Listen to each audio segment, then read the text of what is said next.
ሰላም ጤና ይስጥልን ክቡራን የዩቲዩብ ቤተሰቦች፣ የሰዓቱን አጫጭር መረጃዎች እየቀርብ ያለው እስከ ፍጻሜው አብራችሁን ቆዩ።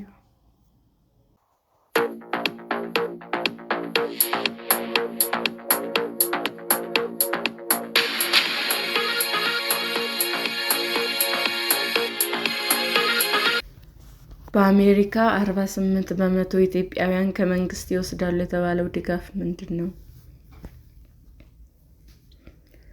የአሜሪካው ፕሬዝዳንት ዶናልድ ትራምፕ እሁድ ዕለት በማህበራዊ ሚዲያ የትስስር ገጻቸው ላይ የ120 ሀገራት ከመጡ ስደተኞች መካከል ምን ያህሉ ከአሜሪካ መንግስት ድጋፍ እንደሚያገኙ ይፋ አድርገዋል። በዚህ ዝርዝር የደቡብ እስያ ሀገር የሆነችው ቡታን ከ81 በመቶ በላይ ስደተኞች በአሜሪካ አቅም ላነሳቸው ሰዎች የምታቀርበውን ድጋፍ ይቀበላሉ።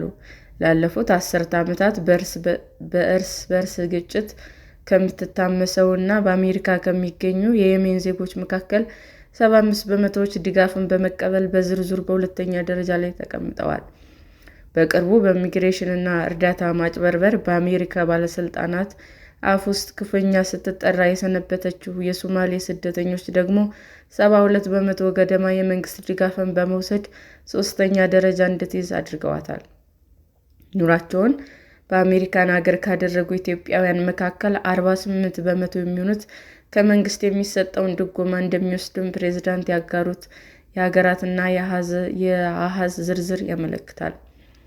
የኢትዮጵያ አጎራባች ከሆኑት ውስጥም በአሜሪካ ከሚኖሩ ኤርትራውያን መካከል 52.7 በመቶ፣ ከኬንያውያን 28.5፣ ከደቡብ ሱዳናውያን 52 በመቶ፣ ከሱዳናውያን 56.3 በመቶ የአሜሪካ መንግስት ድጋፍን እንደሚያገኝ ጠቅሷል። ለመሆኑ ይህ ድጋፍ ምንድን ነው? እንዴትስ መጣ? ዌልፌር ምንድን ነው? በዝቅተኛ የኑሮ ደረጃ ለሚገኙ ሰዎች የሚደረግ ድጋፍ በአጭሩ የአሜሪካ መንግስት ገቢያቸው ከድህነት ወለል በታች ለሆኑ ግለሰቦችና ለቤተሰቦቻቸው የሚሰጠው እርዳታ ነው። መርሃ ግብሩ የጤና አገልግሎት፣ የምግብ ድጎማ፣ የቤት ድጋፍ እና ለሚያስፈልጋቸው ሰዎች የልጆች እንክብካቤ አገልግሎትን ያካተተ ነው። የዚህ እርዳታ ግብ ድህነትን መቀነስ፣ ማህበራዊ ዋስትና መስጠትና ተጠቃሚዎች ወደ ስራ እንዲሰማሩ በማድረግ ራስን ማስቻል ነው። ድጋፉ ከግዛት ግዛት የሚለያይ ሲሆን አብዛኛው የድጋፍ ገንዘብ ከፌዴራል መንግስቱ ለግዛቶቹ የሚከፋፈል ነው። ግዛቶቹ ደግሞ ለተቸገሩ ሰዎች ጊዜያዊ ድጋፍ በሚሉ የድጋፍ ማዕቀፍ ውስጥ የሚያስተላልፉት ነው። በአሜሪካ የእርዳታ መርሃ ግብሮች ታሪክ አሻሚና አወዛጋቢ እንደሆነ የሚያሳዩ መረጃዎችም አሉ። በአውሮፓውያኑ በ1960ዎቹ የወቅቱ የአሜሪካ ፕሬዝዳንት ሊንደን ጆንሰን የጸረ ድህነት መርሃ ግብሮች በመቅረጽ የምግብ ድጋፍ እና የጤና መድህን መሳሰሉ ድጋፎችን አስተዋውቀዋል። ከዚያን ጊዜ ወዲህ ነው ዌልፌር የሚል የውል ስም የተሰጠው። ድጋፉ ከዋሽንግተን ጋርም የተያዘው። እነዚህ መርሃ ግብሮች የተቀረጹት ፕሬዝዳንቱ በድህነት ላይ ጦርነት ያሉትን ዘመቻ ከአሜሪካ ለማጥፋት ነበር።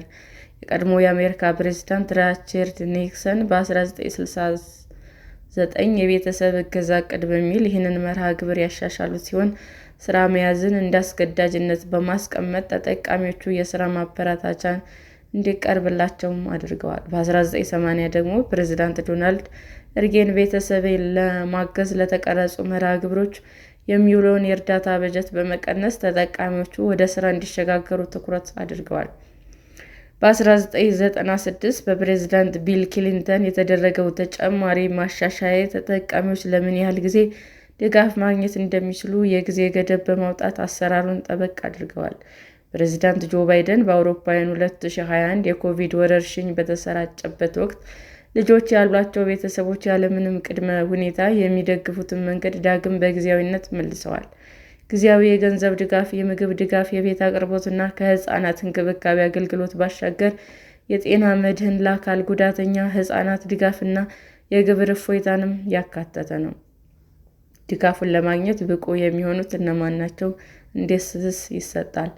ዝቅተኛ ገቢ ላላቸው አሜሪካውያን እና በአሜሪካ የሚኖሩ ሰዎች በመንግስት ሙሉ ለሙሉ በጀት የሚቀርበው ድጋፍ በቀጥታ የሚሰጥ ነው። ድጋፉን ለማግኘት ብቁ ሆኑ ሰዎች ከመርሃ ግብር በገቢ ምክንያት ቢለያይም የፌዴራል መንግስቱ ከድህነት ወለል በታች ብሎ ከሚያወጣው አሃዝ በታች ገቢ ለሚያገኙ የአሜሪካ ዜጋ ቋሚ መኖሪያ ፈቃድ ያላቸው እንዲሁም የስደተኛ ወረቀት የያዙ በአጠቃላይ ብቁ ናቸው። አንዳንድ ስደተኞች ደግሞ ድጋፉን ለማግኘት ላልተወሰነ ጊዜ መጠበቅ ግድ ይላቸዋል።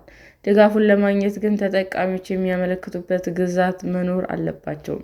ድጋፉ የሚሰጠው ለአመልካቾች የሚመደቡ ባለሙያዎች አመልካቾቻቸውን መርምረው ብቁነታቸውን ሲያረጋግጡ ነው። አንዳንድ የእርዳታ መርሃ ግብሮች ተጠቃሚ ለመሆን መስፈርት ያላቸው ሲሆን ዕድሜ፣ የአካል ጉዳት፣ የቤተሰብ ሁኔታ ወይም የሚፈልጉት የእርዳታ አይነት ወሳኝ ናቸው። ድጋፉ እንደ ተጠቃሚ ሁኔታ ብቁነት ከአጭር ጊዜ በድምሩ እስከ 5 ዓመት ድረስ ሊዘልቅ ይችላል።